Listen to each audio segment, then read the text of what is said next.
Every 5 minutes 2 ads play చేయాలి. Live ని దానికి తగ్గట్టుగా స్టాకర్ చేసుకోవాలి. Okay. And ticket tape ads ఎన్ని వచ్చినా వద్దనుకో. అన్నిటిని తీసుకోవాలి, అన్నిటిని స్క్రోల్ చేయాలి. బ్యాంక్ నుంచి ఒక ఎక్స్క్లూజివ్ వీడియో పంపించారు నేను. ఆనర్. ఏ టీవీకి మాత్రమే దొరికిన యువర్ బ్యాంక్ దోపిడీదారుడి ప్రత్యేక వీడియోని ఇప్పుడు చూద్దాం. నమస్కారం. కమిషనర్ మీతో మాట్లాడింది నేను విన్నాను. Yes, his right. Bank is just not a business, service కూడా.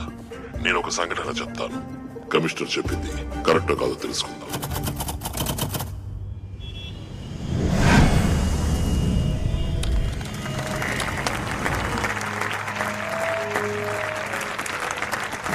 Credit cards, insurance, PL, mediclaim, mutual funds, ఎఫ్డీస్లలో ఎక్కువ కస్టమర్స్ ని పట్టి టార్గెట్ అచీవ్ చేసి ఈ సంవత్సరం best employee of the year award అందుకోబోతున్నది Solomon Marripalem branch, Rishi HUDA colony branch, Shahrukh and Vishal MVP branch.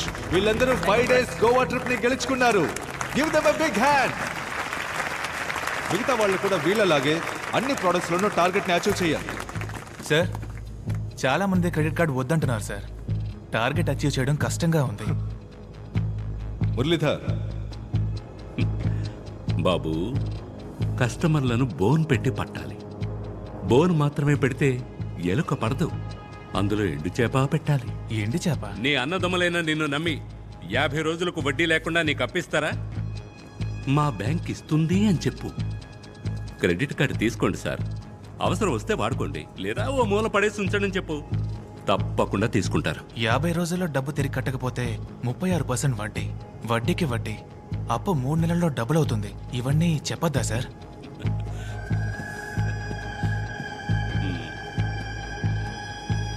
ఈ టై ఎందుకు కట్టుకోమంటావో తెలుసా? డీసెంట్ గా ఉంటుందని కాదు, పొరపాటును కూడా నిజం బయటకు రాకుండా ఉండడానికి. అబద్ధం చెప్పాలా సార్? మనం అబద్ధం చెప్పట్లేదే బాబు, జస్ట్ నిజాన్ని దాస్తున్నాం అంతే. తప్పు కాదా సార్? తప్పు కాదనుకుంటే జీతం తీసుకోవచ్చు.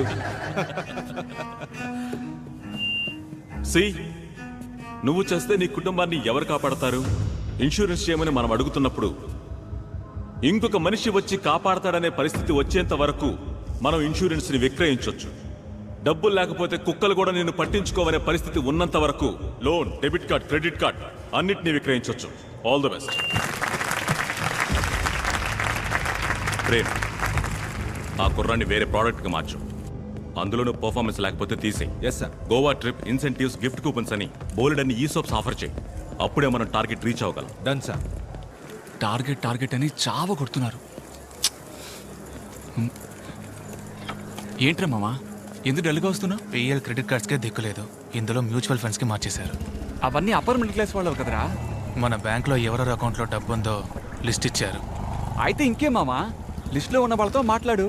Next year best employee award మనం తీసుకుందాం. గోవా టూర్కి మనం వెళ్దాం. నమస్తే సార్, నేను రిలై మ్యూచువల్ ఫండ్ నుంచి మాట్లాడుతున్నాను. నేను చెప్పే మ్యూచువల్ ఫండ్లో మీ డబ్బును ఇన్వెస్ట్ చేశారంటే 4 ఏళ్లలో మీ డబ్బు రెట్టింపు అవుతుంది. రిటర్న్స్ 25% వరకు ఉంటుంది సార్. రెట్టింపు అవుతుంది. మీరు ధైర్యంగా ఇన్వెస్ట్ చేసి కాలు మీద కాలు వేసుకొని కూర్చోండి. ఈ ఇయర్ బెస్ట్ ఎంప్లాయీ అవార్డు అందుకోబోయేది మిస్టర్ కవిన్, సీతమదార బ్రాంచ్.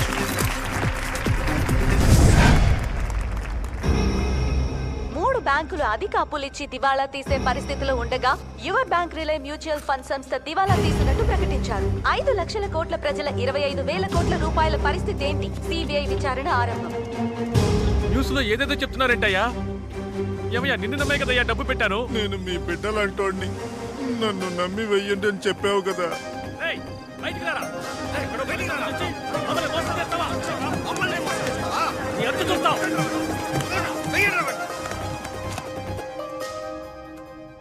అవేం పట్టించుకోకుండా నీ పనేంటో నువ్వు చూసుకో. ఏంటి సార్ ఇంత తేలిగా చెప్తున్నారు? మన బ్యాంక్ జస్ట్ మ్యూచువల్ ఫండ్స్ లో పెట్టుబడి పెట్టమని రికమెండ్ చేసింది. మ్యూచువల్ ఫండ్స్ వాడు షేర్ మార్కెట్లో పెట్టాడు, లాస్ అయింది. మనమేం చేయగలం? వెళ్ళు బాబు, నీకు ఇవన్నీ అర్థం కావు. అర్థమయ్యేలా చెప్పండి సార్, లేదా పోలీసుల దగ్గరికి వెళ్తాను. నువ్వు అందరి దగ్గర సంతకాలు తీసుకున్న పేపర్స్లో కంపెనీ నష్టపోతే డబ్బు తిరిగి రాదని రాస్తుంది. అది చదివి చూపించావా? అయితే ముందు నిన్నే లోపలికి తోయాల్సి వస్తుంది. 5 లక్షల మంది డబ్బు 25,000 కోట్లు లాస్. ఇదంతా ఎలా జరిగిందని వెళ్ళి జనానికి చెప్తే అర్థం కాలేదని పోతూ ఉంటారు. డబ్బు అంటే ఏంటి, డాలర్ ఎందుకని వరల్డ్ రిజర్వ్ కరెన్సీ, ఎందులో పెట్టుబడి పెట్టాలి, ఎందులో అసలు పెట్టుబడే పెట్టకూడదు, దేనికి అప్పు తీసుకోవాలి, దేనికి అప్పు తీసుకోకూడదని ప్రజలే తెలుసుకోవాలి. వాళ్ళని వాళ్లే కాపాడుకోవాలి. మనం ఏం చేయగలం చెప్పు? అంతా టైం అనుకోవాల్సిందే, అంతే.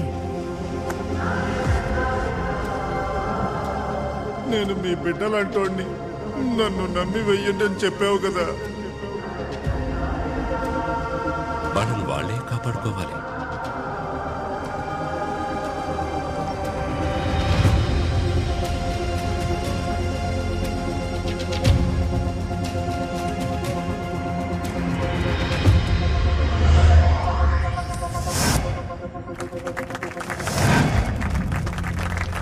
Welcome Krish. Thank you Sam.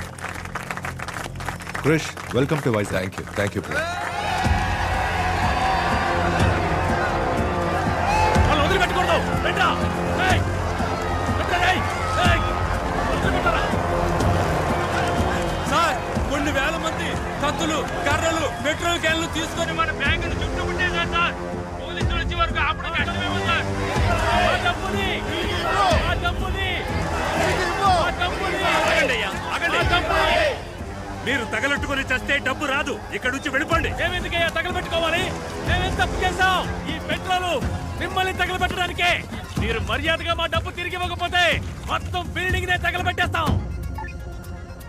Prem, నే వైజాగ్ వస్తున్న విషయం పబ్లిక్కి ఎలా తెలిసింది?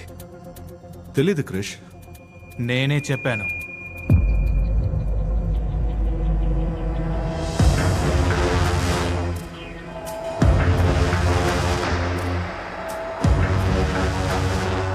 ఈ రోజు మీరు డబ్బు తిరిగి ఇవ్వకపోతే ఇక్కడి నుంచి ఒక్కరు కూడా ప్రాణాలతో బయటికి వెళ్ళలేరు.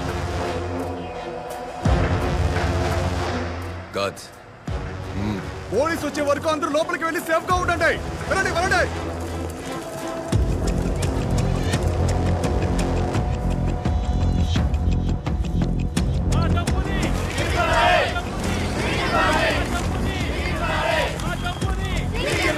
తప్పకుండా, తప్పకుండా. కోర్టులో కేసు జరుగుతుంది. అది పూర్తయ్యాక మీ డబ్బు మీకు అందుతుంది. మేము చచ్చిన తర్వాతే ఆ కేసు పూర్తవుతుంది. కడుపు కట్టుకుని ఎన్నో అవమానాలు పడి ₹1 సంపాదిస్తున్నాం. మమ్మల్ని ఇలా మోసం చేయడం న్యాయమా సార్?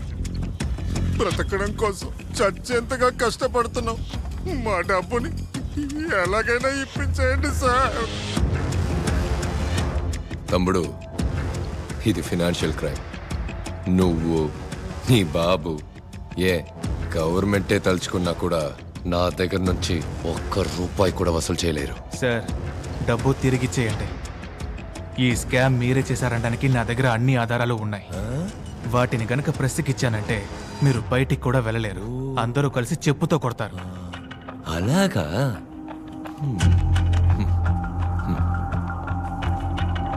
కొన్ని సంవత్సరాలకు ముందు ఒక క్రికెట్ టీం ఫ్రాడ్ చేసిందని బ్యాన్ చేశారు. జ్ఞాపకం ఉందా? దానికి దీనికి ఏంటి సార్ కనెక్షన్? ఉంది. ఆ క్రికెట్ టీం కొన్ని సంవత్సరాల తర్వాత మళ్ళీ ఆడడానికి వచ్చింది. అప్పుడు న్యాయంగా ప్రజలు ఏం చేసి ఉండాలి?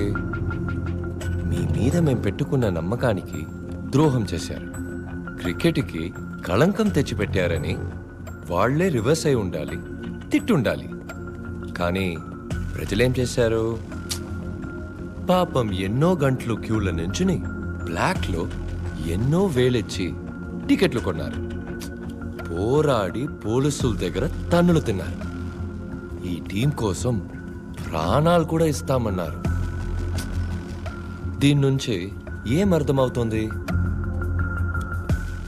పబ్లిక్కి మంచిది, చెడ్డది, మంచోడు, చెడ్డోడు వీటి గురించి ఏ దిగులు లేదు. అదే విధంగా వాళ్ళు నన్ను మర్చిపోతారు. నేను మోసం చేయడానికి రెడీ అవుతాను, ప్రజలు మోసపోవడానికి రెడీ అవుతారు. పబ్లిక్కి వాళ్ళని ఎంటర్టైన్ చేసేవాడే లీడర్, వాళ్ళని ఎంటర్టైన్ చేసేవాడే స్టార్. సలహాలు ఇచ్చేవాడు కాదు, నీలాగా నీతి న్యాయం మాట్లాడేవాడు కాదు. మనస్సాక్షి లేకుండా మాట్లాడకండి సార్. డబ్బు తమ్ముడు, డబ్బు. ఒక అబద్ధాన్ని ప్రజలు నమ్మారంటే దాన్ని వ్యాపారస్తులు ఉత్పత్తి చేయడం మొదలు పెడతారు. నన్నేం చేయమంటావు? నేను వ్యాపారం